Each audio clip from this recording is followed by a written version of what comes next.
Hi friends, Multitech में आप सभी का एक बार फिर से स्वागत है। मैं एसी पीसीबी ट्रेनर विवेक आज आपके सामने फिर से एक वीडियो में उपस्थित हूं और आज का जो हमारा टॉपिक है वो है इलेक्ट्रॉनिक एक्सपेंशन वाल्व, जो शॉर्ट में ईईवी बोलते हैं। तो आजकल बहुत सारे इन्वर्टर पीसीबी आ रहे हैं जिसमें इलेक्ट्रॉनिक एक्सपेंशन वाल्व का यूज किया जा रहा है, जिसका सर्किट जो है पीसीबी में बन रहा है। तो ये जो वाल्व है उसका काम क्या है और ये अगर खराब हो जाता है तो पीसीबी में इसकी सर्किट किस टाइप की होती है, कैसे हमें चेक करना है कि वाल्व से खराब है कि पीसीबी से दिक्कत है, और ये वाल्व किस काम में आता है। अगर ये वाल्व ना मिले तो इसके जगह पे हम टेम्परेरी मतलब कि दूसरा क्या ऑप्शन यूज कर सकते हैं, वो सारा चीज़ जो है इस वीडियो में हम समझेंगे। तो आज के वीडियो का टॉपिक जो हमारा है वो इलेक्ट्रॉनिक एक्सपेंशन वाल्व के बारे में है। लेकिन वीडियो स्टार्ट करने से मैं आपको बता दूं कि हमारा जो मल्टीटेक इंस्टीट्यूट है वो दिल्ली के तिलक नगर में है और Tilak Nagar metro gate number 3 के बिल्कुल पास में है।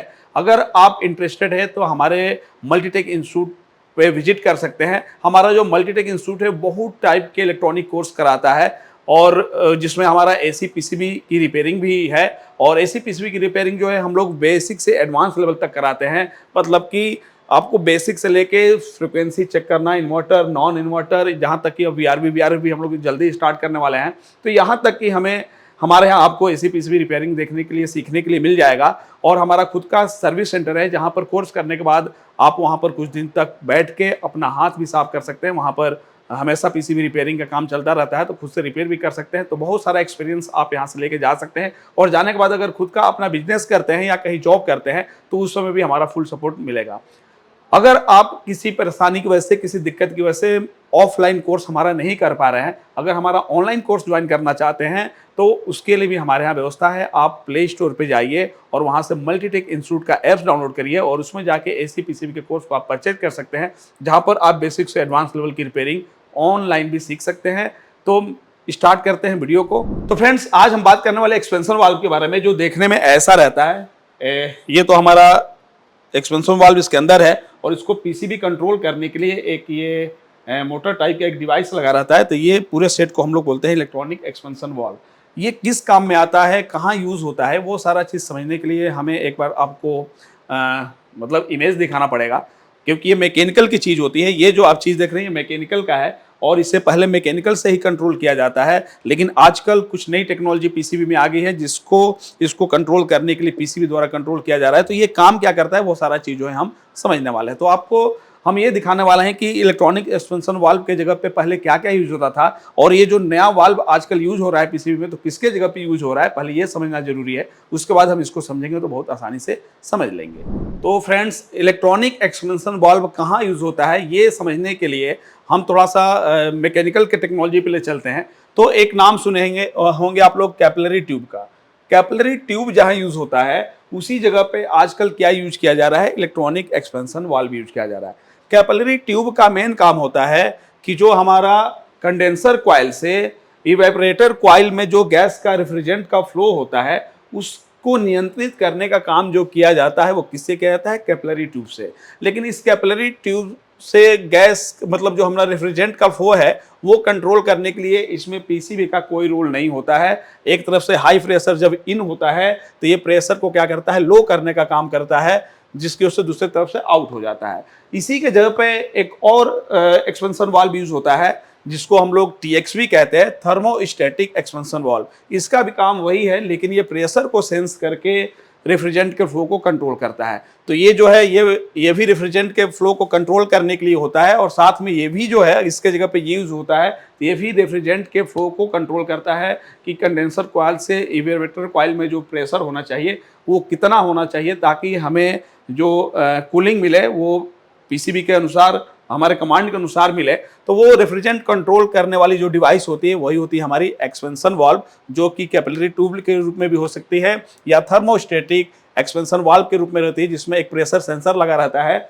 जो सक्शन के प्रेशर को सेंस करके, और मतलब इवेपोरेटर वाले बात कहिए कि उसको प्रेशर को सेंस करके इस वाल्व को खोलता है कि कितना रेफ्रिजरेंट हमें फ्लो करना है। लेकिन इन्हीं दोनों के जगह पे अब जो हमारा एक्सपेंशन वाल्व यूज हो रहा है वो इलेक्ट्रॉनिक हो चुका है, जिसको पीसीबी से कंट्रोल किया जा रहा है कि कितने मात्रा में गैस के रेफ्रिजरेंट जो है गैस है उसको कितने मात्रा में फ्लो करवाना है। वो पीसीबी कंट्रोल कर रही है, तो उसमें जो हमारा एक्सपेंशन वाल्व लग रहा है वो इलेक्ट्रॉनिक लग रहा है, जिसको हम इलेक्ट्रॉनिक एक्सपेंशन वाल्व कहते हैं। तो इसको पीसीबी कंट्रोल कर रही है, इसका मतलब कि पीसीबी में इसका सर्किट होगा। अगर वो सर्किट खराब हो जाए या ये एक्सपेंशन वाल्व खराब हो जाए तो हमें मैकेनिकल का एरर जो है वो देखने के लिए मिलेगा। तो कैसे हम पता करेंगे कि इसकी पीसीबी में सर्किट कैसा होता है, कैसे ऑपरेट होता है, और पीसीबी की सर्किट खराब है तो हमें किस तरीके से चेक करना होगा, कैसे उसको फाइंड करना होगा, या अगर ये एक्सपेंशन वाल्व हमारा खराब हो गया है जिसको कंट्रोल करता है इस वाल्व को, इस चीज को अगर हमें चेक करना है कि चेक करके कैसे पता करें कि ओके है कि नहीं, तो ये सारा चीज जो है हम इस वीडियो में जानने वाले हैं। तो अब आपके समझ में आ गया होगा कि इलेक्ट्रॉनिक एक्सपेंशन वाल्व जो है वो कैपिलरी ट्यूब या हमारा जो थर्मोस्टेटिक एक्सपेंशन वाल्व जो होता है उसके जब पे यूज हो रहा है, जो गैस के फ्लो को कंट्रोल करता है और इसको पीसीबी द्वारा कंट्रोल किया जाता है। क्योंकि पीसीबी जब कंट्रोल करती है तो पीसीबी को भी प्रेशर का, ये सब का जो इंफॉर्मेशन वो मालूम होना चाहिए। तो कैसे मालूम होता है, तो उसके लिए जो हमारा डिस्चार्ज सेंसर आउटडोर में लगा रहता है या सक्शन सेंसर जो लगा रहता है, उससे पीसीबी को मालूम चल जाता है कि कितना गैस हमें रेफ्रिजरेंट को फ्लो कराना है, तो उसके अकॉर्डिंग इसको क्या करती है, कंट्रोल करती है। इसमें थोड़ा सा यहीं पर हम समझा दें कि इसमें जो कंप्रेसर से डिस्चार्ज हुआ जो रेफ्रिजरेंट होता है वो यहाँ से इन होता है और यहाँ से उसको अलग अलग मात्रा में पीसीबी के रिक्वायरमेंट के अकॉर्डिंग अलग अलग मात्रा में क्या कराना है, फ्लो कराना होता है। तो यहाँ से इन होता है, यहाँ से फ्लो। लेकिन यहाँ पर एक अंदर वाल्व लगा रहता है, जो वाल्व में एक पिन टाइप का लगा रहता है। अगर उसको हम टाइट करते हैं तो वाल्व का रास्ता बंद होता है, और जब हम उसको खोलते हैं तो वाल्व का रास्ता जो है वो खुलता है। तो जब वाल्व का रास्ता खुलता है तो अधिक रेफ्रिजरेंट फ्लो होता है, और जब कम फ्लो कराना होता है तो वाल्व के रास्ते को बंद किया जाता है। तो ये आप देखेंगे कि ये पैक रहता है, इसके अंदर जो वाल्व है वो लगा रहता है लेकिन ऊपर से पैक रहता है।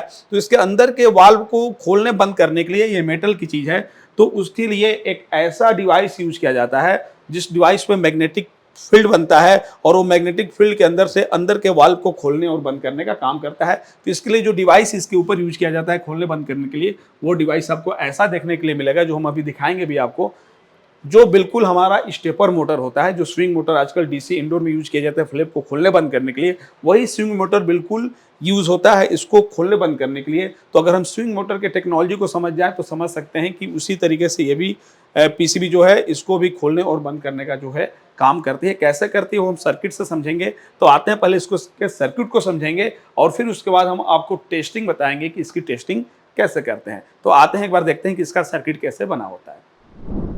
तो फ्रेंड्स, हम सर्किट से समझेंगे कि जो expansion valve, electronic expansion valve होता है, जिसको खोलने बंद करने के लिए जो उसके ऊपर स्टेपर मोटर लगा रहता है, उसको पीसीबी द्वारा कैसे कंट्रोल किया जाता है और उसके सर्किट में क्या क्या हमें मिलता है, उसको जानने के लिए हम एक आपको यहाँ पर सर्किट बना दिए ताकि समझ में आए। तो हम देख रहे हैं कि ये जो हमारा इलेक्ट्रॉनिक एक्सपेंशन वाल्व है, इसके ऊपर जो मोटर लगा हुआ है वो बिल्कुल हमारा स्टेपर मोटर ही होता है।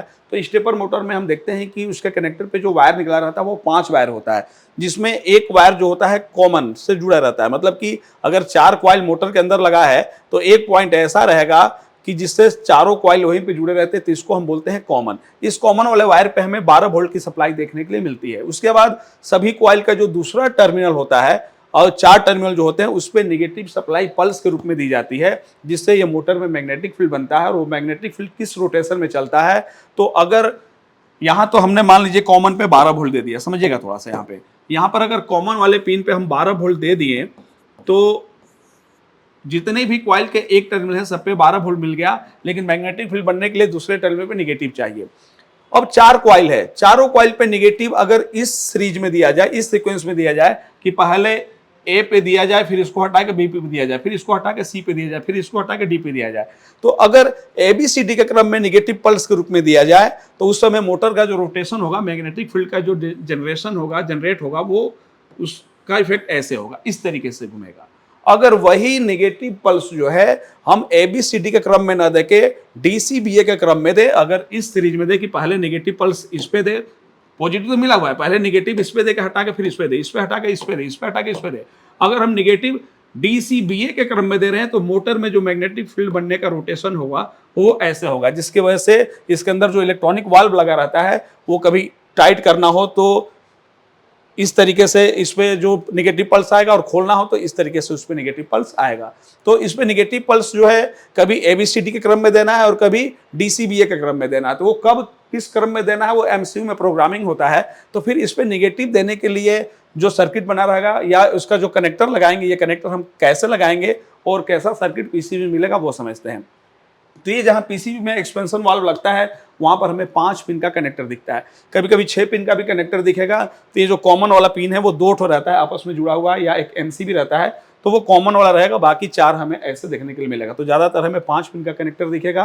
कैसे चेक करते हैं मोटर को भी हम बताएंगे, तो पहले इसके सर्किट को समझते हैं। तो हम जहां देखते हैं कि 5 पिन का इसको लगाने के लिए जो कनेक्टर बना रहता है वहां पर आपको EEBB लिखा हुआ दिखता है, मतलब कि इलेक्ट्रॉनिक एक्सपेंशन वाल्व का ये कनेक्टर है।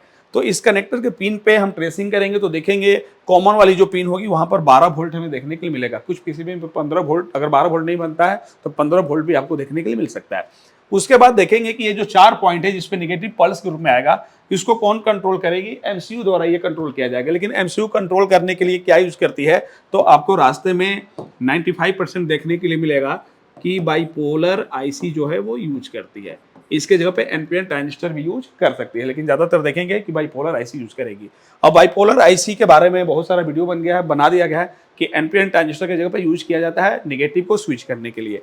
अब क्या होगा कि हम देख रहे हैं कि जैसे मान लीजिए ये जो एबीसीडी पॉइंट है ये बाइपोलर के यहाँ पर मान लीजिए हो गया 16 नंबर पिन, 16, 15, 14, 13, जो भी आउटपुट हो, आउटपुट हमारा 10 से लेकर 16 तक का होता है, उससे जुड़ा रहेगा। और इसके सामने वाले जो पिन होंगे, अब जैसे 15, 16, 15, 14, 13 है, तो इसके सामने वाला 1, 2, 3, 4 ऐसे होता है, इस टाइप से। तो इसमें जैसे ही पॉजिटिव के रूप में पल्स देगी, पॉजिटिव सप्लाई देगी, तुरंत यहाँ पर क्या आएगा? निगेटिव आएगा। तो अगर पहले पॉजिटिव ये एक बार इस पे दे रही है तो इस पे क्या आ जाएगा? पहले निगेटिव, फिर इस पे पॉजिटिव देके इस पे पॉजिटिव देगी, फिर इस पे पॉजिटिव देके इस पे देगी, ऐसे। मतलब इतने समय में एक बार इस पे देके बंद करेगी, इस पे देगी, इस पे देगी, इस पे देगी। उस समय अब क्या होगा कि पहले हमारा ऑन क्या होगा? डी वाले पे निगेटिव जाएगा, पहले डी वाले पे निगेटिव आएगा हमारा, फिर इसके बाद आएगा सी वाले पे, फिर इसके बाद बी वाले पे आएगा, और फिर उसके बाद किस पे आएगा? ए वाले पे। वही अगर पहले इस पे दे, इस पे दे, इस पे दे, ऐसे दे, तो पता लगेगा नेगेटिव कैसे है, नीचे से ऊपर।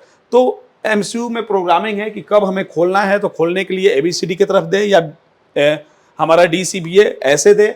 इस तरीके से वो क्या करती है? दे के कंट्रोल करती है। लेकिन मान लीजिए हम देख रहे हैं कि गैस का जो फ्लो है वो ज़्यादा नहीं हो रहा है, या मैकेनिकल का एरर आ रहा है, तो हम उस समय किसको चेक करेंगे? पहले अपने इलेक्ट्रॉनिक एक्सपेंशन वाल्व को चेक करेंगे। इलेक्ट्रॉनिक वाल्व चेक करने से पहले हमारा जो इसके ऊपर स्टेपर मोटर लगा रहता है उसको चेक करेंगे कि वो काम कर रहा है कि नहीं कर रहा है। तो अब स्टेपर मोटर को कैसे चेक करें? तो स्टेपर मोटर को चेक करने के लिए हमें इसके अंदर जो 4 कॉइल लगे रहते हैं उसका रेजिस्टेंस चेक करना होता है। रेजिस्टेंस चेक करने के लिए कैसे चेक करना है, ध्यान से सुनिए, मैं बता रहा हूँ, प्रैक्टिकल करके भी दिखाऊंगा। तो अगर हमें स्टेपर मोटर को चेक करना है मल्टीमीटर से, तो मल्टीमीटर को रखना है ओम रेंज पे, या आप इसको चेक करने के लिए कंटिन्यूटी रेंज पे रखिए, क्योंकि इसके जो रेजिस्टेंस होते हैं वो 47 ओम एलबीआर होता है जो बीप करता है। तो 47 हो सकता है, थोड़ा सा टॉलरेंस होता है तो 46 या 48 दिखे। तो 47 ओम का जो कॉइल के रेजिस्टेंस होता है वो लगा रहता है। तो चारों कॉइल के रेजिस्टेंस को हम चेक करेंगे, अगर 47 ओम मिल रहा है, कंटिन्यूटी आ रही है, तो स्टेपर मोटर हमारा क्या है? ओके है। लेकिन कैसे चेक करना है? तो मल्टीमीटर को रेजिस्टेंस रेंज पे रखना है, और उसके बाद कॉमन वाले वायर पे आपको एक प्रोब लगा देना है। मान लीजिए कॉमन वाले वायर पे हमने रेड या ब्लैक जो भी है रख दीजिए। कॉमन वाले पे रखने के बाद उसके बाद जितने भी 4 पॉइंट दिखेंगे कनेक्टर पे, उस पे हमें रेड वाला रखिए या ब्लैक वाला रखिए। कितना आना चाहिए? 47 ओम आना चाहिए। अगर किसी पे 0 ओम आ रहा है, कंटिन्यूटी बता रही है, तो वो कॉइल खराब हो गया है। इसका मतलब प्रॉब्लम किसका है? स्टेपर मोटर का है। मतलब हमारा एक्सपेंशन वाल्व में जो स्टेपर मोटर लगा है उसका प्रॉब्लम है। अगर रेजिस्टेंस चारों पे सेम आ रहा है तो हमारा जो स्टेपर मोटर है वो बिल्कुल ओके है। अब प्रॉब्लम कहाँ हो सकती है? तो प्रॉब्लम हो सकती है हमारे पीसीबी के सर्किट में। अब पीसीबी के सर्किट को चेक करने के लिए क्या करना होता है कि जैसे ही हम पीसीबी को ऑन करते हैं, सबसे पहला कमांड जो है आउटडोर में इस पे आता है।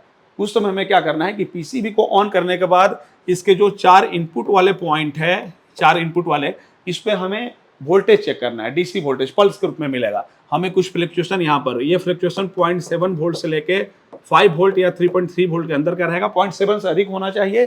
फ्लक्चुएशन अगर चारों पे कर रहा है तो ये मान के चलिए कि कमांड एमसीयू से आ रहा है। उसके बाद हमें यहाँ पर भी फ्लक्चुएशन चेक करना है। यहाँ पर भी हमें फ्लक्चुएशन चेक करना है। सब पे फ्लक्चुएशन मिलना चाहिए तुरंत स्टार्ट करने के, क्योंकि तुरंत स्टार्ट करते तो सबसे पहला कमांड इसी पे आता है।